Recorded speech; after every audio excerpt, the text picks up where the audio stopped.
दोस्तों मैं हूं प्रदीप कुमार, आप देख रहे हैं डिजिटल मार्केट। वीडियो शुरू करने से पहले बता दूं, ये वीडियो एक एजुकेशनल पर्पज के लिए है। अगर आप स्टॉक मार्केट में कोई भी फाइनेंशियल इन्वेस्टमेंट करते हो तो अपने फाइनेंशियल एडवाइजर से सलाह जरूर लें या फिर अपनी सोच समझ के साथ ही स्टॉक मार्केट में इन्वेस्टमेंट करें।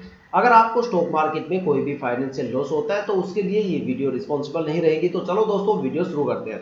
देखो, आज हम बात करने वाले हैं पराग मिल्क फूड स्टॉक के रिटर्न्स के बारे में। देखा जाए तो ये स्टॉक एफएमसीजी सेक्टर से बिलोंग करता है। देखो, स्टॉक मार्केट में किसी भी स्टॉक में इन्वेस्टमेंट करने से पहले करीब आपको 3 बातें हमेशा ध्यान में रखनी चाहिए। सबसे पहली बात कि जिस स्टॉक में आप इन्वेस्टमेंट करने की सोच रहे हो उस स्टॉक में आखिर आपको शॉर्ट टर्म और लॉन्ग टर्म में आखिर कितने कितने टाइम ड्यूरेशन की होल्डिंग करने पे आखिर आपको कितना कितना रिटर्न या फिर लॉस देखने को मिलने वाला है। दूसरी सबसे इंपॉर्टेंट बात कि जिस स्टॉक में आप इन्वेस्टमेंट करने की सोच रहे हो आखिर उस स्टॉक में आपको शॉर्ट टर्म और लॉन्ग टर्म में कहां पे एंट्री और एग्जिट पॉइंट देखने को मिलते हैं। तीसरी सबसे इंपॉर्टेंट बात कि जिस स्टॉक में आप इन्वेस्टमेंट करने की सोच रहे हो क्या वो स्टॉक शॉर्ट टर्म में ज्यादा प्रॉफिटेबल है या फिर वो स्टॉक लॉन्ग टर्म में ज्यादा प्रॉफिटेबल है। और यही तीनों बातें आज हम डिस्कस करने वाले हैं पराग मिल्क फूड स्टॉक के बारे में।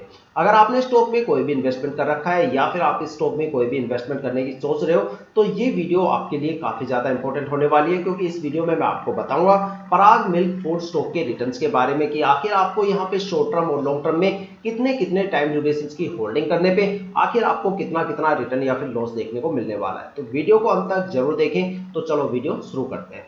दोस्तों, अगर बात करें स्टॉक के शॉर्ट टर्म के बारे में तो देखते हैं शॉर्ट टर्म में अलग अलग टाइम ड्यूरेशन की होल्डिंग करने पे आखिर आपको यहाँ पे कितना रिटर्न या फिर लॉस देखने को मिलता है। अगर आप स्टॉक में 1 वीक के लिए होल्ड करते हो तो यहाँ पे करीब आपको 5% का एक अच्छा खासा रिटर्न इतने टाइम में देखने को मिलता है। और अगर आप स्टॉक में 1 मंथ की होल्डिंग करते हो तो यहाँ पे करीब आपको 4.5% से ज्यादा का रिटर्न देखने को मिलता है। और अगर आप स्टॉक में 3 महीने की होल्डिंग करते हो तो यहाँ पे करीब आपको 8.25% से ज्यादा का रिटर्न देखने को मिलता है। लेकिन अगर आप स्टॉक में 6 मंथ की होल्डिंग करते हो तो यहाँ पे करीब आपको 0.8% की गिरावट और लॉस देखने को मिलेगी। और अगर आप स्टॉक में 9 मंथ की होल्डिंग करते हो तो यहाँ पे करीब आपको 3% की गिरावट और लॉस देखने को मिलने वाला है। अब बात करने वाले हैं लॉन्ग टर्म के बारे में। देखते हैं स्टॉक में लॉन्ग टर्म में अलग अलग टाइम ड्यूरेशन की होल्डिंग करने पे आखिर यहाँ पे आपको कितना रिटर्न या फिर लॉस देखने को मिलता है। अगर आप स्टॉक में 1 साल के लिए लॉन्ग टर्म में होल्ड करते हो तो यहाँ पे करीब आपको 9.25% की गिरावट और लॉस देखने को मिलने वाला है। लेकिन अगर आप स्टॉक में 2 साल की होल्डिंग करते हो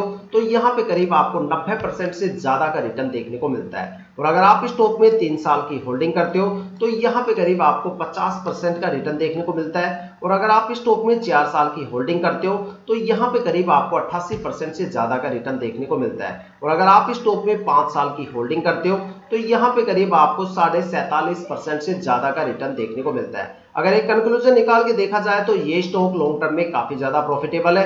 और अगर शॉर्ट टर्म में बात करें तो कुछ टाइम ड्यूरेशन ऐसे हैं जहां पे ये प्रॉफिटेबल नहीं है, बाकी इसलिए एक एवरेज प्रॉफिटेबल हम इस स्टॉक को बोलेंगे। और देखा जाए तो ये एवरेज से कहीं ज्यादा प्रॉफिटेबल है शॉर्ट टर्म में। अगर शॉर्ट टर्म में सबसे बेस्ट टाइम ड्यूरेशन की बात करें तो यहाँ पे 1 वीक की होल्डिंग सबसे बेस्ट टाइम ड्यूरेशन है। और दूसरा यहाँ पे 3 मंथ की होल्डिंग यहाँ पे सबसे बेस्ट टाइम ड्यूरेशन है। और अगर लॉन्ग टर्म की बात करें तो लॉन्ग टर्म में अगर सबसे बेस्ट टाइम ड्यूरेशन की बात करें तो यहाँ पे 2 साल की होल्डिंग सबसे बेस्ट टाइम ड्यूरेशन है, जहां पे करीब आपको 90% से ज्यादा का रिटर्न देखने को मिलता है।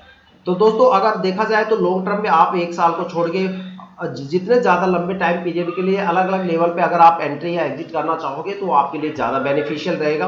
और अगर शॉर्ट टर्म में आप एंट्री करने के बारे में जानना चाहते हो तो शॉर्ट टर्म में आप कम से कम 3 महीने तक, मतलब 3 महीने तक, 1 वीक से लेकर 3 महीने तक किसी भी टाइम ड्यूरेशन पे आप एंट्री और एग्जिट यहाँ पे ले सकते हो।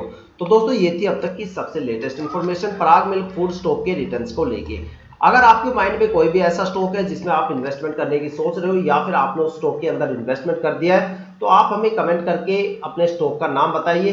हम आने वाली वीडियो में आपके स्टॉक को जरूर कवर करेंगे अगर आपको स्टॉक के रिटर्न्स के बारे में बिल्कुल नहीं पता तो। तो दोस्तों, अगर आपको ये वीडियो पसंद आई हो तो वीडियो को लाइक शेयर कमेंट जरूर कीजिएगा। साथ में वीडियो पे नए हो तो चैनल को सब्सक्राइब कीजिएगा ताकि हम जितने भी डीपली एनालिसिस करके आप लोगों के लिए वीडियो लेके आते हैं उसकी नोटिफिकेशन आप तक सबसे पहले पहुंचे, ताकि आप स्टॉक मार्केट के हर पहलू से रूबरू रहे, अपने आप को अपडेट और अपग्रेड करते रहे। इसी के साथ ये वीडियो समाप्त करते हैं। जय हिंद, जय भारत।